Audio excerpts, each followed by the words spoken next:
नमस्कार साथियों, इस समय हम लोग मौजूद हैं निवाड़ी में, जहां समाजवादी पार्टी के प्रत्याशी दीपनारायण सिंह यादव के पक्ष में माहौल एकदम से गर्म दिख रहा है।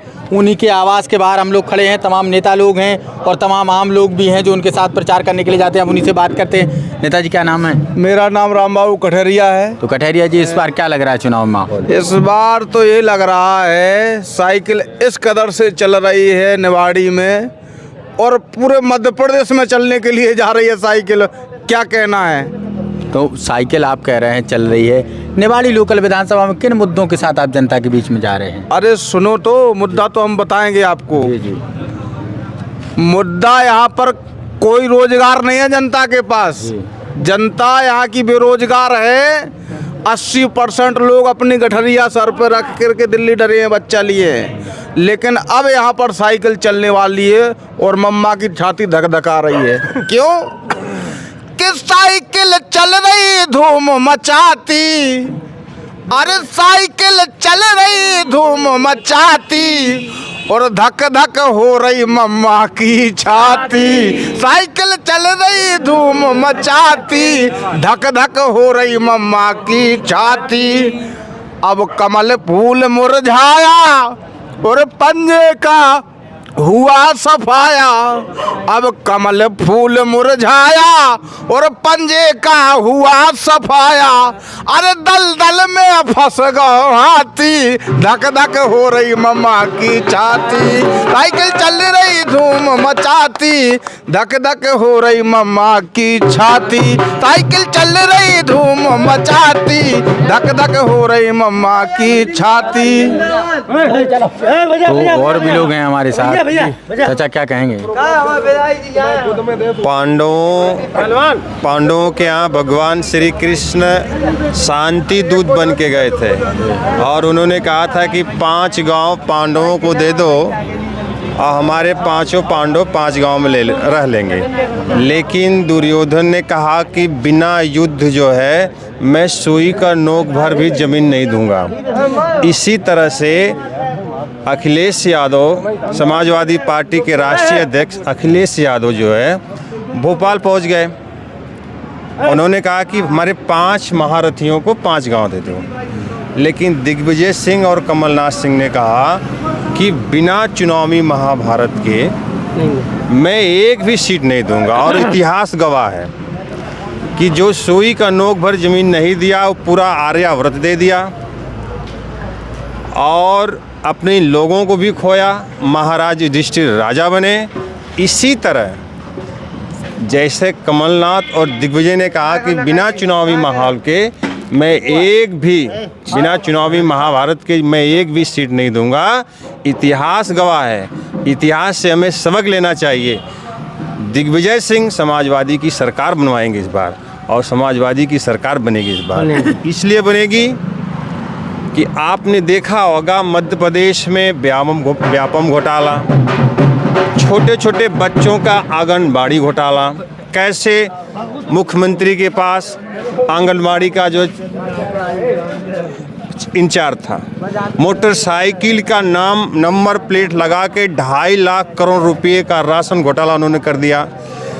पवित्र नगरी महाकाल की नगरी में 12 साल के लड़की का ऐसा बलात्कार हुआ कि आपको बता दें कि महिलाओं के प्रति महिलाएं इतनी डरी सहमी हुई हैं इस सरकार में कि महिलाएं घर से नहीं निकल सकती। मेरे पास एक रिपोर्ट है कि बीजेपी के सरकार में 13 लाख महिलाओं का अपहरण हुआ है। जो बच गई वो लाडली बहना हो गई। जिनका अपहरण हो गया, जिनका बलात्कार हो गया, वो किसी की बहना नहीं थी और जो बच गई वो लाडली बहना थी। दूसरी बात, आपने देखा होगा पटवारी परीक्षा में हमारे देश के नौजवान साथी 10-10 साल 15-15 साल से तैयारी कर रहे हैं और बीजेपी के मुख्यमंत्री शिवराज सिंह चौहान ने अपने चहेते विधायक के यहाँ उसके कॉलेज पे सेंटर बनवा के कैसे 15-15 लाख रुपया लेके जो है पटवारी परीक्षा में गोलमाल किया। बुंदेलखंड में निवाड़ी कि सभी समस्याओं का एकमात्र हल समाजवादी पार्टी और दीप नारायण सिंह यादव हैं। लेकिन सवाल यहाँ ये बनता है, अगर दीप नारायण सिंह यादव आज उम्मीदवार हैं, आगे 6 महीने के आसपास बाद फिर लोकसभा के चुनाव होंगे। अभी कांग्रेस पार्टी ने मध्य प्रदेश में समाजवादी पार्टी को नकार दिया, फिर उत्तर प्रदेश में जब चुनाव जाएंगे, समाजवादी पार्टी एक मजबूत पार्टी है तो वो कांग्रेस को नकार देगी, तो फिर इस बीच में इंडिया गठबंधन कैसे आगे बढ़ेगा? बिल्कुल आपने सही कहा है। इंडिया गठबंधन के लिए जितना समाजवादी पार्टी और राष्ट्रीय अध्यक्ष अखिलेश यादव ने मेहनत किया था, शायद कोई नहीं किया था। और इसी आशा में उन्होंने किया था कि कुछ गठबंधन में सीटें मिल जाएंगी, और अगर ये हमको 5 सीट दे देते हैं तो जहाँ से राहुल गांधी लड़ते हैं, जहाँ से सोनिया गांधी लड़ती हैं और जहाँ से प्रियंका गांधी लड़ती हैं, वहाँ पे समाजवादी पार्टी के विधायक हैं।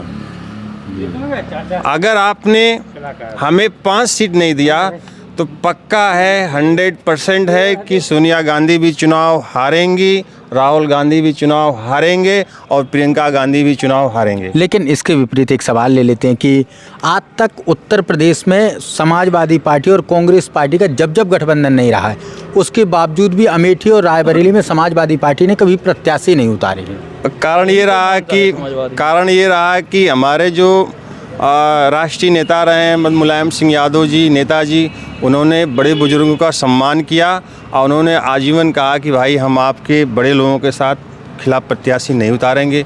लेकिन जब आपने इतना बड़ा धोखा दिया कि जब तक चुनाव के डेट नहीं आए थे तब तक गठबंधन, जब 5-6 दिन रह गए आपने एक बैग धोखा दे दिया। तो ये धोखा जो है आपने समाजवादी पार्टी को नहीं दिया है, आपने इंडिया गठबंधन को दिया है। आप देख लो, बिहार में नीतीश कुमार इनसे नाराज़ हैं, ममता बनर्जी इनसे नाराज़ हैं, केसीआर इनसे नाराज़ हैं, दिल्ली में अरविंद केजरीवाल नाराज़ हैं, और सबको मनाने वाले आप विश्वास करिए, राष्ट्रीय अध्यक्ष जी से केजरीवाल से भी अच्छा बनती है, केसीआर से भी अच्छा बनती है, ममता दीदी से भी अच्छा बनती है। इन लोगों की मनाने की सारी जिम्मेवारी जो है राष्ट्रीय अध्यक्ष समाजवादी पार्टी के अखिलेश यादव की थी। स्टालिन से बहुत बढ़िया बनती है, देवगौड़ा के लड़का थे उनसे भी बनती थी, लेकिन ये सारा सिस्टम जो है कांग्रेस के लोगों ने बिगाड़ा है। अभी पृथ्वीपुर विधानसभा में चूँकि आप लगातार प्रचार कर रहे होंगे, जनता के बीच जा रहे होंगे, तो माफ़ कीजिए निवाड़ी विधानसभा में, तो निवाड़ी विधानसभा में आप किस माहौल को देख रहे हैं? निवाड़ी विधानसभा में भाई साहब बात यह है कि 10 साल से जो वर्तमान विधायक है, इसने एक हॉस्पिटल नहीं बनाया, एक विश्वविद्यालय नहीं बनवाया। यहाँ का जो हॉस्पिटल है रेफर हॉस्पिटल है। और आपने देखा होगा कि दीप नारायण सिंह यादव कोरोना के टाइम जो है लोगों की मदद कर रहे थे, और आपने भी पढ़ा होगा, सुना होगा, नहीं तो लोगों से पता लगा लीजिए कि यहाँ का वर्तमान विधायक और उनके लोग राशन घोटाला कर रहे थे।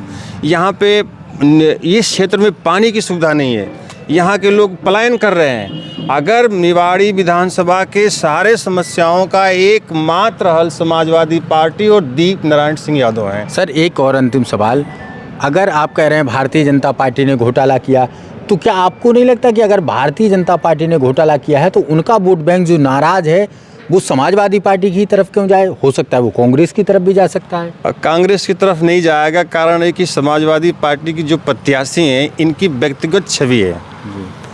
आप बताइए, मैं बात कर रहा हूँ, मेरे पास लड़की है, मेरे भाई, आम बात है, मेरा भाई अगर मेरी लड़की की शादी करना है तो इधर देखता है, इधर देख रहा है कहीं पैसा ना देना पड़े।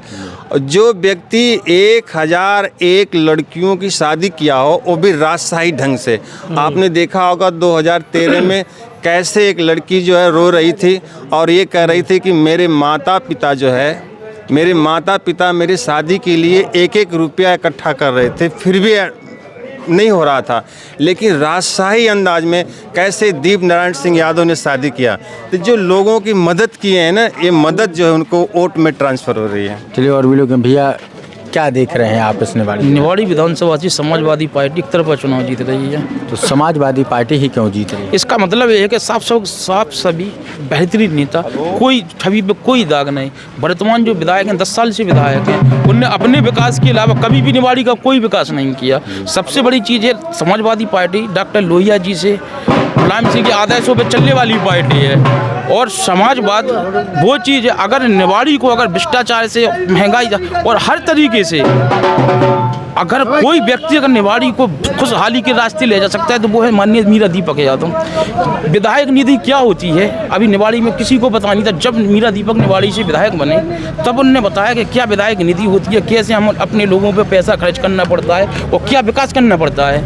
इनने सिर्फ और सिर्फ उन व्यक्तियों के, गिने चुने व्यक्तियों के निवाड़ी में भ्रष्टाचार के अलावा कोई ऐसा मुद्दा नहीं है जो व्यक्तिगत उनके काम को दर्शाता हो। चले, अगर मैं आपसे पूछूं कि यहाँ से कौन चुनाव जीता तो स्वाभाविक सी बात है आप कहेंगे दीपनारायण सिंह यादव, लेकिन भोपाल में आप किन परिस्थितियों को देख रहे हैं? भोपाल में जो भी सरकार बनेगी बिना समाजवाद के कोई भी भोपाल नहीं पहुंचेगा। अगर ये समझ लो कि बिना समाजवादी पार्टी के कोई सरकार नहीं बनाएगा। सबसे बड़ा योगदान और सबसे बड़ा कोई महत्व है तो वो समाजवादी पार्टी है, क्योंकि समाजवादी पार्टी जो व्यक्तिगत जो भी प्रत्याशी, जो कि माननीय राष्ट्रीय अध्यक्ष जी का संदेश है और हम लोगों में जो भी हमारे समाजवादी का, क्योंकि समाजवादी पार्टी कार्यकर्ताओं की पार्टी है, समाजवादी पार्टी कार्यकर्ताओं की पार्टी है। चलिए, हमारे साथ एक दादाजी हैं। दादाजी, क्या लग रहा है इस बार चुनाव? इस बार ये लग रहा है भैया, एक तो आपको नमस्कार पहुँचे, दूसरी इस बार ये लग रहा है कि जो अनिल विधायक थे यहाँ के, उनने बहुत घोटाले किए। इसके अलावा उनने चुरारा में ज़मीन औने पौने दामों में खरीदी, इसलिए उनसे जनता रुष्ट है। उनसे जनता का कोई काम नहीं हुआ है। तहसीलों में बिना पैसे के काम नहीं हुआ। किसी की ज़मीन किसी को ही जोत रहा है। इनने उन लोगों को समर्थन दिया है, किसान की इनने एक नहीं। अच्छा दादा, एक बात फिर भी समझ में नहीं आती है। हम लोग निवाड़ी विधानसभा घूम रहे हैं दिन भर से। एक बात तय है कि दीपनारायण सिंह यादव एक मजबूत उम्मीदवार हैं। हाँ, लेकिन दीपनारायण सिंह यादव से मुकाबला किस पार्टी का होगा? कौन सा वो उम्मीदवार? वो तो पानी है ना दीपनारायण काय को मुकाबला। दीपनारायण कम से कम 20,000 वोटों से जीत रहा। ये तो जाने 55 छठ में और भी लोग। भैया क्या नाम है? भैया राजेंद्र यादव नाम है। तो यादव जी, इस बार क्या लग रहा है? इस बार दीपनारायण सिंह चुनाव जीत रहे हैं। दीपनारायण सिंह चुनाव? हाँ। तो फिर बीते 2 बार से भी लड़े, एक बार जीते, 2 बार हारे, 3 बार लड़े, तो फिर बीच में 2 बार क्यों हारे? वो परिस्थितियाँ अलग थी, लेकिन इस बार बहुत मजबूती से लड़ रहे हैं, ठीक है। और निवाड़ी विधानसभा में सारी पार्टियों के प्रत्याशी खड़े नहीं होते थे। इस बार सारे प्रत्याशी खड़े हैं और ईमानदारी से चुनाव होगा, तो चुनाव दीपनारायण सिंह। अच्छा, एक नया नाम मैं जोड़ देता हूँ।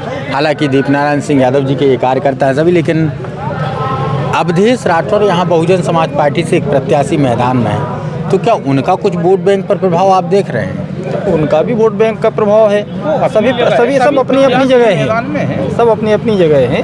बाकी जितनी मजबूती से दीपनारायण सिंह जी हैं, उतनी मजबूती से अभी तो सर आप विधायक जी भी नहीं है। आप भी बता दीजिए सर, दीपनारायण सिंह भले ही आप लोग, कोई कह रहा है 20,000 से जीतेंगे, 30,000 जीतेंगे, चलिए कुछ देर के लिए जीता ही समझ लेते हैं, लेकिन जीतेंगे किससे ये समझ में नहीं आ रहा। सर भाजने के लिए सर जनता से ही जीतेंगे। जनता से तो जीतेंगे। दूसरे नंबर पर कौन सी पार्टी रहेगी? दूसरे नंबर पे भाई कांग्रेस ही रहेगी दूसरे नंबर पे। अच्छा, अमित राय। अमित राय। चलिए, तो इस समय हम लोग मौजूद थे दीपनारायण सिंह यादव, जो अभी यहाँ पर चुनाव प्रचार में शाम को आए थे। आज अखिलेश यादव का दौरा हुआ निवाड़ी में, उन्होंने लगातार शब्द कहे और अखिलेश यादव पूरी तरीके से कमान यहाँ निवाड़ी विधानसभा में संभाले हुए हैं। और आज की जो परिस्थितियाँ हैं उनमें कहीं ना कहीं इस निवाड़ी विधानसभा सीट पर एक प्रबल उम्मीदवार दिखाई दे रहे हैं, क्योंकि जब अदर लोगों से बात करते हैं जनता से तो वो किसी भी पार्टी के समर्थक हों, लेकिन जब उनसे हम पूछते हैं कि फाइट किससे होगी तो वो लगातार बताते हैं कि दीपनारायण सिंह यादव से फाइट होगी। यहाँ भी एक लोगों से बात हुई, उन्होंने कहा कांग्रेस पार्टी से फाइट होगी। अब ये आने वाली 3 दिसंबर है, जब मतदान खुलेंगे तो ये क्लियर होगा कौन बनता है निवाड़ी विधानसभा से विजेता और किससे होती है फाइट। बहुत बहुत धन्यवाद आप सभी का।